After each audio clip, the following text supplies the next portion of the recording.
E depois disso saiu e viu um publicano chamado Levi, assentado na recebedoria, e disse-lhe: segue-me.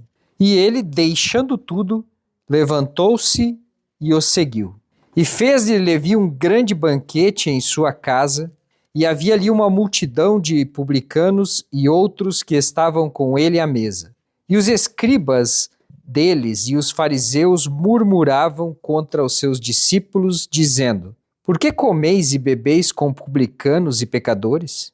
E Jesus respondendo disse-lhes: não necessitam de médico os que estão sãos, mas sim os que estão enfermos. E não vim chamar os justos, mas sim os pecadores ao arrependimento. Amém. Irmãos, temos aqui então essa breve narrativa. Lucas faz menção de um episódio que aconteceu logo na sequência da cura do paralítico. Então vamos lembrar, na semana passada nós vimos que Jesus estava em Cafarnaum, provavelmente na casa em que ele habitava. Uma grande multidão se reuniu lá e houve aquela maravilha da cura daquele homem paralítico. E Jesus choca os fariseus, os escribas, ao perdoar o pecado daquele homem. E aquilo foi extraordinário. E Jesus até responde eles dizendo: olha, o que é mais difícil? Ou o que é mais fácil? Eu dizer seus pecados estão perdoados ou levanta e anda? E acontece aquele milagre. E agora, na sequência, Lucas coloca a história do chamado de Levi, que é justamente Jesus mostrando na prática mais uma situação onde ele é capaz de perdoar pecados. E mais uma vez Jesus choca os escribas e os fariseus. E daqui para frente nós vamos ver no Evangelho que Lucas vai narrando a tensão aumentando entre os escribas, os fariseus, os mestres da lei, os religiosos e Jesus.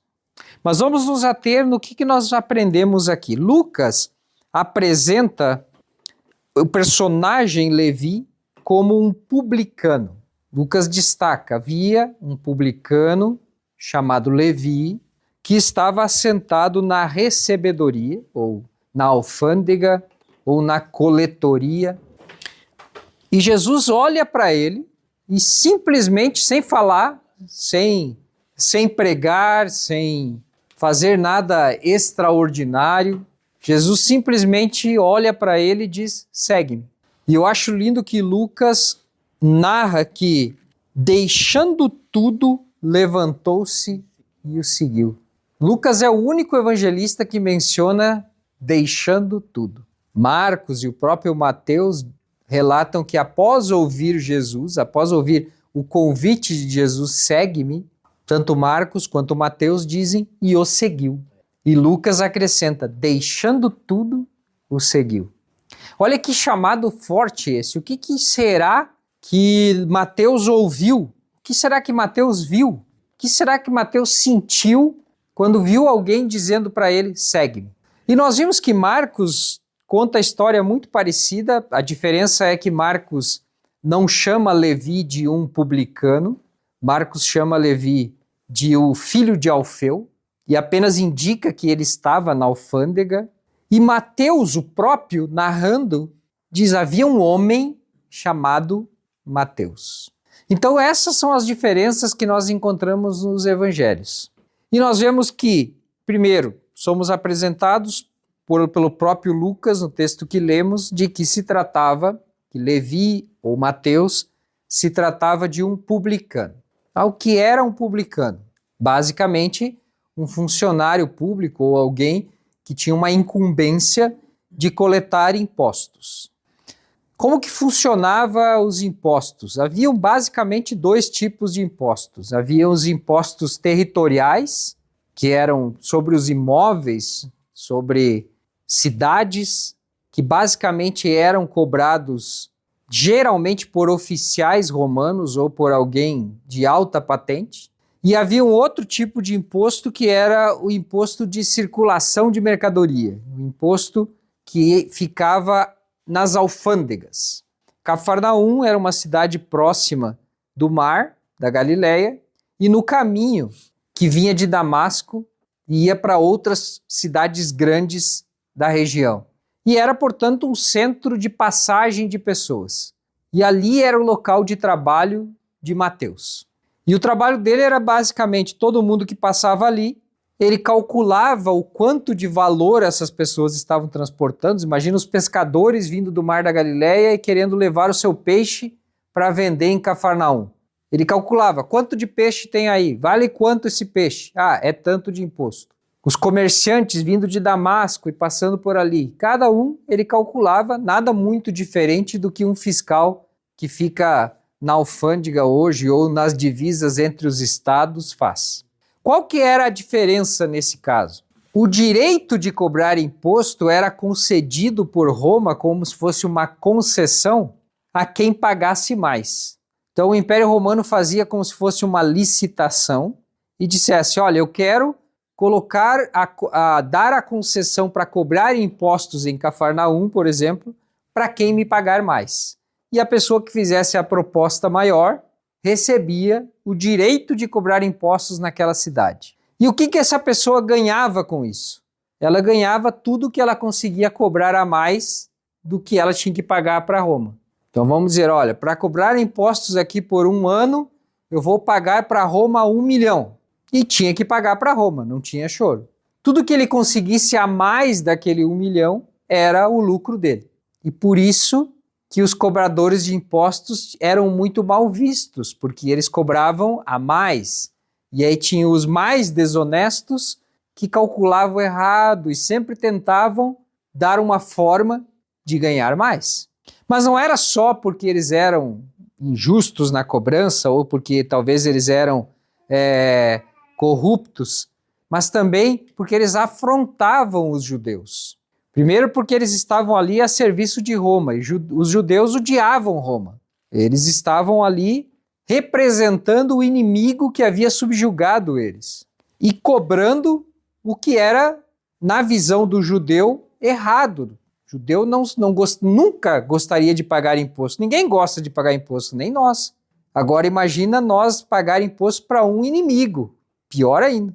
Então, o publicano em si, ele era uma pessoa odiada e mal vista na sociedade. Um pária da sociedade. Para alguém se sujeitar e aceitar um trabalho como publicano, ele passava uma imagem muito negativa para os seus compatriotas.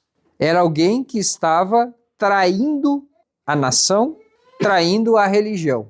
Traindo a nação porque estava cobrando impostos em nome de uma nação que subjugava eles, e traindo a religião porque a convivência de um cobrador de impostos era com gentios.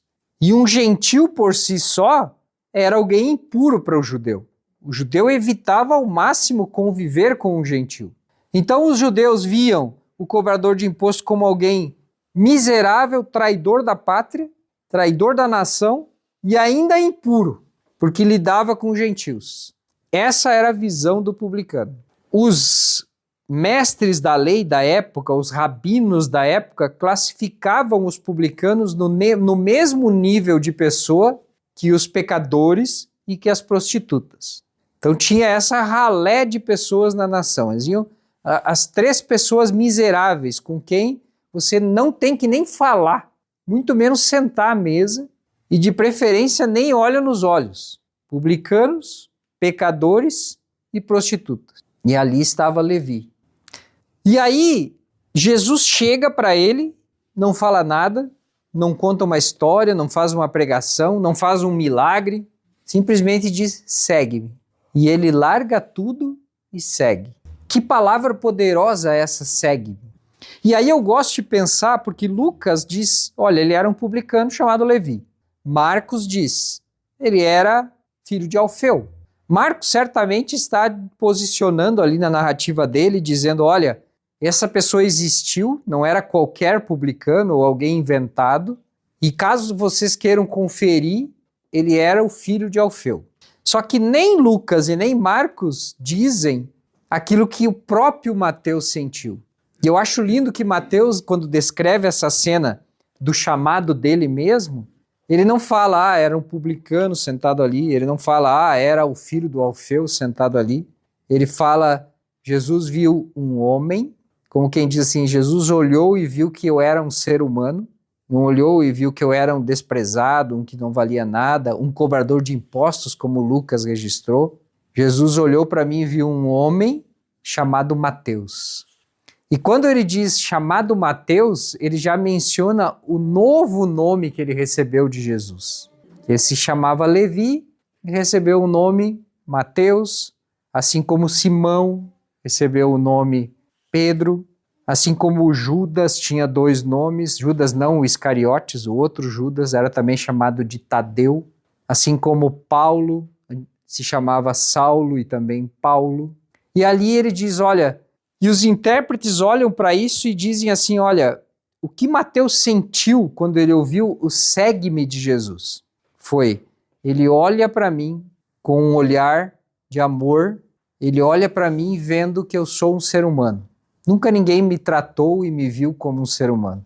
Eu não sei quando foi a última vez que alguém olhou para mim com respeito. Eu não sou tratado com respeito por ninguém, eu sou odiado pelas pessoas. Os meus concidadãos, os meus irmãos, os judeus, assim como eu, eles me desprezam e eles me odeiam. Mas esse homem me viu como um homem. E ele faz questão de dizer, e o nome era Mateus, porque foi o novo nome que ele recebeu. Ele já deixou as coisas velhas para trás, e ali quando ele ouve Jesus olhando para ele, quando ele vê, quando os olhos dele, quando o olhar dele cruza com Jesus, ele já não vê mais um cobrador de impostos, ele já não vê mais uma pessoa desprezada, ele já não vê mais uma pessoa comparável ao pior da sociedade da época, mas ele vê um discípulo que recebeu o nome de Mateus e que se tornou um evangelista. E escreveu o evangelho para o seu povo, para o povo judeu. E isso por si só já é maravilhoso, irmãos. Então eu gosto de pensar que Lucas e Marcos, então como a gente sabe, Marcos foi o primeiro, provavelmente o primeiro evangelho a ser escrito. E tanto Mateus quanto Lucas se basearam nos escritos de Marcos e ampliaram esses escritos, adicionando o conhecimento deles, as informações que eles tinham e, obviamente, a orientação do Espírito Santo. E como nós vimos, Lucas pesquisou uma extensa pesquisa, entrevistou pessoas, organizou as histórias e foi capaz de narrar esse chamado de Levi. Mas ninguém melhor do que o próprio Mateus para narrar o chamado dele. E eu gosto que ele destaca isso. Jesus olhou e viu um homem, e o nome desse homem era Mateus. Isso é maravilhoso. E a gente já começa a ter uma pista do que ele sentiu e o que fez ele largar tudo e seguir aquele convite, segue-me. Mas deixa eu adicionar aqui mais algumas informações. Nós sabemos, irmãos, que Jesus era um rabi, né? A gente já viu aqui em Lucas ele sendo chamado já nesses textos que nós lemos de mestre. Tinha muitas pessoas que iam onde ele estava para ouvir ele ensinar. E nós temos a expressão rabi. E normalmente a gente traduz rabi como mestre. Mas o rabi, na cultura judaica da época, ele não era um simples mestre, um simples professor. Ele era mais do que isso. Então o rabi, ele era alguém que era visto como um mestre capaz de ensinar pessoas a seguirem a Deus. Era alguém que pegava a Escritura, ensinava a Escritura, e as pessoas seguiam aquele rabi, aprendendo dele, o conhecimento dele e a forma de viver dele, e repetiam a forma de viver dele. Por isso eram chamados discípulos. Então, Jesus não era o único a ter discípulos. Outros rabis também tinham discípulos. João Batista também tinha os discípulos. E qual que era na cultura judaica a forma? Eu já falei um pouquinho lá quando nós vimos Jesus, quando foi ao templo ser apresentado aos mestres. Lembra que lá eu falei que uma criança, até por volta dos 5 anos de idade, ela aprendia em casa dos pais. Então os pais ensinavam ela a respeito das histórias do povo judeu, ensinavam ela a respeito das escrituras, repetiam para eles a história da saída do Egito, da libertação do Egito, a história do deserto, a história dos reis e assim por diante. Aos 6 anos de idade, a criança já começava a ir para um lugar onde ela aprendia de professores. E dos 6 aos 10 anos de idade, ela aprendia a decorar o Pentateuco. Então, os 5 primeiros livros da Bíblia, dos 6 aos 10 anos de idade, as crianças decoravam esses escritos. Dos 10 anos de idade até os 14 anos de idade, elas ampliavam e não estudavam só o Pentateuco, mas todos os escritos do Antigo Testamento. As Pentateuco, os livros de sabedoria, os livros históricos, os livros proféticos. E eles se especializavam naquilo. E dos 10 aos 14 anos, os professores também ensinavam a eles as interpretações da tradição. Então, eles aprendiam a ler as escrituras, decoravam as escrituras, se aprofundavam nas escrituras, mas também conheciam como interpretar a escritura. Então, eles aprendiam como que os rabinos interpretavam as escrituras. E assim era até os 14 anos de idade. Chegou nos 14 anos de idade e eles estavam formados, e os melhores, aqueles que se destacavam, aqueles que eram extremamente aptos e tinham chamado, as pessoas identificavam que tinham um chamado nele, que era o caso de Saulo, por exemplo. Eles normalmente continuavam seus estudos aos pés de um rabi. Então, Saulo, por exemplo, estudou de Gamaliel. E eles saíam procurando um rabi a quem pudesse ensinar eles. E, obviamente, assim como hoje são os nossos filhos, eles querem estudar nas melhores escolas e se preparam para entrar nessas melhores escolas. Assim era na época. Então, um jovem talentoso, um jovem que se destacava, aos 14 anos ele começava a procurar um mestre para ensinar ele. Agora eu quero me aprofundar nos meus estudos. Eu tenho talento, a minha família diz que eu tenho talento. Eu tenho chamado, os meus vizinhos reconhecem que eu tenho um chamado. Agora eu preciso de um rabi para me ensinar. E ele saía procurando um rabi. Procurava aquele que ele preferia, digamos que encontrava o rabi, e aí ele se submetia a uma avaliação. E o rabi fazia uma espécie de entrevista àquele candidato. E ele chegava para o rabi e começava essa conversa dizendo: olha, eu tenho talento, eu tenho chamado, eu terminei os meus estudos e agora eu quero continuar os meus estudos aprendendo de você. Eu quero seguir você. Eu quero ser um discípulo seu. E normalmente ele começava a pergunta dizendo: eu posso seguir você? E aí o rabino fazia as perguntas. Entendia o quanto ele sabia da lei, entendia qual era o talento dele, mais ou menos como Jesus estava lá naquela época com os mestres no templo, lembra? Só que Jesus lá tinha 12 anos de idade. Por isso que os mestres se surpreenderam, como uma criança tão jovem pode falar desse nível? Eles eram acostumados a 14 anos de idade. E ali está o rabi entrevistando aquela criança de 14 anos de idade e avaliando o conhecimento dela.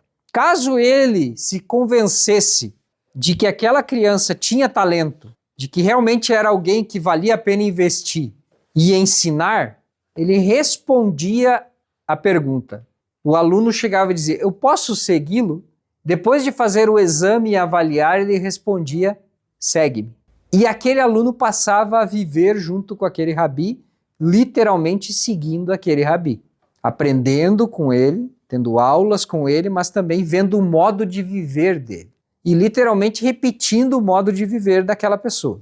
Assim era o estudo no meio dos judeus, assim era como eles preparavam os mestres da lei.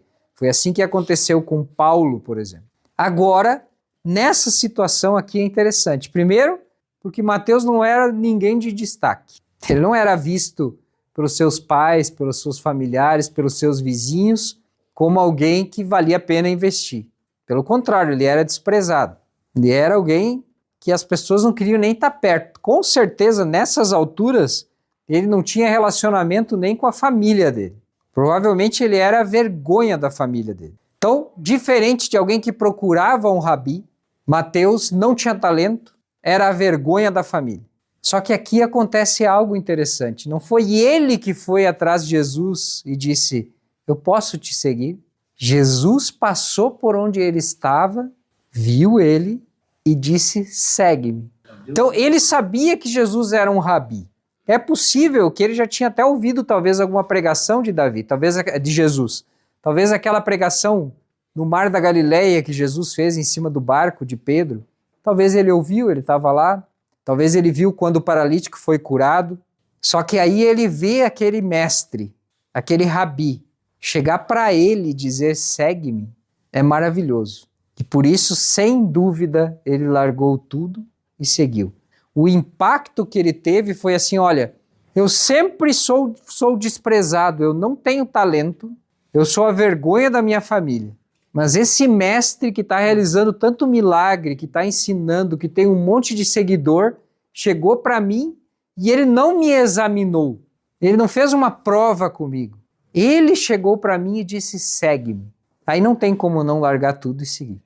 E aqui nós aprendemos, meus irmãos, que o evangelho é assim, não é sobre quão bom nós somos. Pelo contrário, o evangelho, e Deus gosta de fazer isso, ele pega os mais humildes, ele pega os mais desprezados, ele pega aqueles que não têm futuro e Jesus olha para nós e diz, segue-me. Se a gente vai lembrar, eu tenho certeza que vocês lembram. Eu lembro, quando eu era criança, nossa, os parentes olhando, dizendo, esse aí não vai dar nada. Esse aí não tem futuro nenhum. Eu me lembro das palavras que eu ouvia, às vezes, não vou nem repetir, mas cresci ouvindo essas palavras. E Jesus olha para a gente e diz, segue-me, eu vou fazer de você alguém. E foi isso que Mateus sentiu naquele momento. E ele ficou tão feliz com isso que ele não quis guardar só para ele. Isso eu acho lindo. Ele largou tudo que ele tinha e seguiu Jesus. Só que ele pensa assim, olha, já que um sujeito desprezível como eu, inútil como eu, amaldiçoado como eu, a vergonha da família como eu, foi chamado para seguir esse mestre, por que ele não pode chamar outros? Eu conheço um monte de gente igual eu. Tem um monte de publicano. E tem um monte de pecador que é igual eu. Ninguém dá bola, ninguém vê valor. E eu vou fazer o seguinte, eu vou organizar uma janta na minha casa e vou chamar esse pessoal e vou apresentar eles para esse rabi também. Porque se ele chamou eu, que não vale nada, ele pode chamar eles também. E ele organiza aquela janta na casa dele e Jesus está lá. E aí Jesus é enfático ao ser questionado e as pessoas, os mestres da lei, os fariseus questionam, puxa, olha só, esse homem é um rabi e está se misturando com essa gentalha. Está lá no meio dos pecadores, no meio dos publicanos. Mas como assim? Um judeu que se preze não se mistura com essa gentalha, como dizia a dona Florinda. E ele está lá. Agora, qual é a resposta que Jesus dá? Olha, os sãos não precisam de médico. Como coisa que Jesus não sabe que ninguém é são, né? Mas já que vocês se acham sãos, já que vocês se acham justos, vocês não precisam de mim. Mas tem um monte de gente que precisa de mim. Eu não vim para os que são justos. Eu vim para os desprezados, eu vim para aqueles que ninguém dá valor. Foi para esses que eu vim. Então, meus irmãos, essa maravilhosa passagem que nós vimos aqui, o que deixa para nós? Primeiro, para mim, isso cai como um bálsamo no nosso coração. A gente olha para a gente e diz o que Jesus viu em nós. E realmente nós não temos nada para oferecer para Deus. Nada. Imagina assim, o que nós podemos oferecer para Deus que pode deixar Deus mais completo ou mais feliz? Nada. Deus é completo e é suficiente em si. E aí ele olha para nós e diz, olha, segue-me.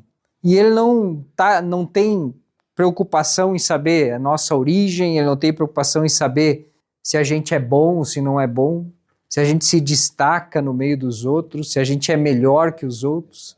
Ele simplesmente olha para nós e diz, segue-me. E aí nós temos, irmãos, que ver a mesma alegria que Mateus teve. Olha, se ele me chamou, eu que não valo nada, e ele me chamou, ele pode chamar outros igual eu. E a gente leva Cristo a essas pessoas, ou leva essas pessoas a Cristo. E assim o evangelho vai se multiplicando, o evangelho vai chegando nos mais afastados rincões, e o evangelho vai mudando a história de pessoas, de famílias. E eu tenho certeza que ali naquele dia ele mudou a história de Mateus, um homem desprezado, largou tudo. Mas esse tudo que ele tinha era o quê? Uma profissão, talvez pagava bem para ele, mas ele era desprezado, ele não tinha o convívio com a sua família, e ele se transformou num ganhador de almas, num homem que escreveu o evangelho do reino para o seu povo, um homem que foi um dos apóstolos. E assim Jesus pode fazer, e já fez, é claro, na nossa vida. E nós devemos anunciar o que ele fez na nossa vida. Tenho certeza que todos aqui sabem e fazem isso, mas não custa sempre lembrar. Às vezes a gente se apega e eu já falei aqui, a gente quer fazer o trabalho do Espírito Santo, né? E a gente fica escolhendo quem merece e quem não merece ouvir o evangelho, né? Aquele lá aquele lá merece. Ele está passando por uma dificuldade, está doente. Aquele lá não vale nada, aquele lá eu não vou nem falar de Jesus porque ele não vai ouvir, ele não vai dar ouvido. E o Espírito Santo está querendo falar com aquela pessoa que a gente olha para ela e talvez a gente diz, aquela pessoa não tem problema nenhum, ela não precisa de Cristo. E quem sabe é aquela pessoa que precisa de Cristo. Então, meus irmãos, vamos fazer como Mateus, entender que a gente não merece esse chamado de Jesus. E assim como ele aceitou de bom grado, que a gente possa lembrar que também, cada dia, a gente deve largar tudo e seguir Jesus. Amém, meus irmãos? Vamos colocar em pé. Querido e amado Deus, em nome de Jesus Cristo. Obrigado, Pai, pela sua palavra, pelo seu amor. Obrigado, Pai, pelos irmãos que aqui estão. Confirma, Pai, em nossos corações o teu amor, o teu chamado. Restaura, Senhor, as nossas forças para que possamos continuar te seguindo, Senhor. Abençoa a tua igreja. Ajuda-nos, Pai, a evangelizar, a chamar outras pessoas, a levar o teu evangelho, Senhor, aos perdidos. Dá graça, Senhor, e usa-nos com teu Espírito Santo. Em nome de Jesus. Amém.